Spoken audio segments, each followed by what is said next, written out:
Bonjour ladies and gentlemen et nouveaux visiteurs sur la chaîne YouTube, ici Mr Flamingo et bienvenue pour une nouvelle vidéo critique. Je reviens d'aller voir Le Tour d'écrou mettant en vedette Mackenzie Davis et Finn Wolfhard. J'ai-tu vraiment besoin d'en dire plus? Un film d'horreur en janvier. Y a-tu vraiment quelqu'un qui pensait que ça allait être bon ce film-là? Dans ce film, il ne se passe rien d'intéressant. C'est comme si tu regardais un film d'horreur, justement, et que là, au lieu d'avoir une partie introduction, un dénouement et une fin, t'avais juste l'introduction et le dénouement. Même que le dénouement, c'était à chier. Il se passait vraiment rien d'intéressant. Et comme si ça suffisait pas, le personnage principal n'est pas attachant. Il y a personne d'attachant dans ce film. Dans un film d'horreur, au moins, tu devrais être capable de, je sais pas, voter pour le protagoniste. Mais dans ce film-ci, tu ne votes même pas pour le protagoniste. C'était genre, il y a quoi de l'autre côté dans l'autre partie de la maison? La petite fille a dit, vaut mieux pas y aller. Qu'est-ce qu'elle fait, elle?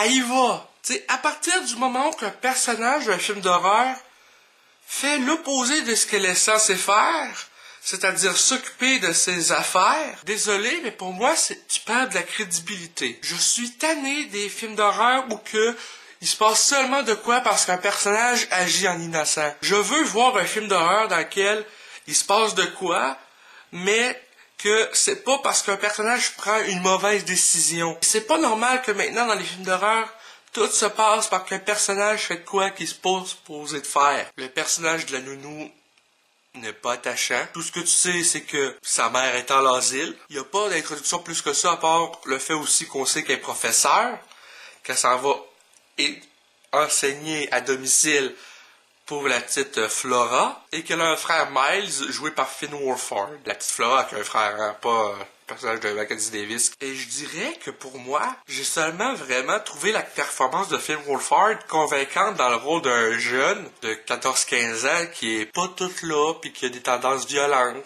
Le reste, vraiment, j'arrivais pas à apprécier le film une seule fois. Le film fait 1h34, j'ai eu l'impression de perdre 2h30 de ma vie, là. Le film, comme je disais au début, le déroulement est très très lent. Ça bâtit des moments d'angoisse pour au final ne se passer absolument rien qui justifie ce moment à planifier cette angoisse-là par la mise en scène et par ce qui se passe dans le film. Et la fin, la fin est encore pire.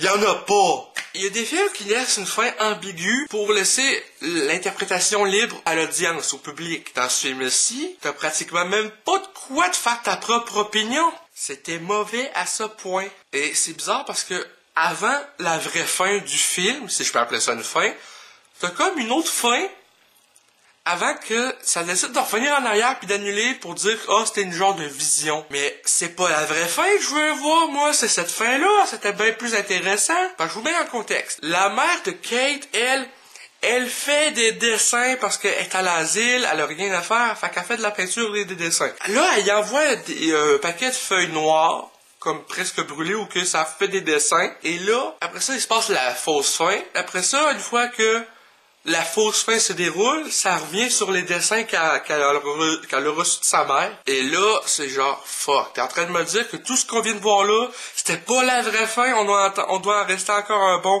10-15 minutes pour avoir une fin de marde, j'imagine. Résultat, c'était une fin de marde. Sérieusement, je comprends pas pourquoi ils ont jugé que c'était une bonne idée de faire ce film. Tout d'abord, le film Le Tour d'écrou est une adaptation sur un roman qui a déjà été adapté au moins 3 fois avant en film. Et là, décide de faire une autre adaptation. C'est un peu comme le film Une étoile est née avec Bradley Cooper et Lady Gaga. C'est genre le 3e remake d'un film sorti dans les années 30 ou 50. Au moins, ce film-là était bon. Mais là, avec Le Tour d'écrou, t'as de la merde. J'aurais eu plus de fun à manger mes excréments que de voir ce film-là. Si je devais donner une note sur 10 au film, ça serait un 1. J'ai détesté sérieusement, la première dans mon top 5 des pires films de l'année, puis on vient de commencer l'année quand même. Donc enfin bref, c'est tout pour cette vidéo critique de Le Tour d'écrou. J'espère que ça vous a plu. Si c'est le cas, n'hésitez pas à me le dire dans les commentaires, à laisser un petit like, ça fait toujours plaisir, et un abonnement à ma chaîne pour de nouvelles vidéos chaque semaine normalement. C'était Mr Flamingo, et je vous dis à bientôt.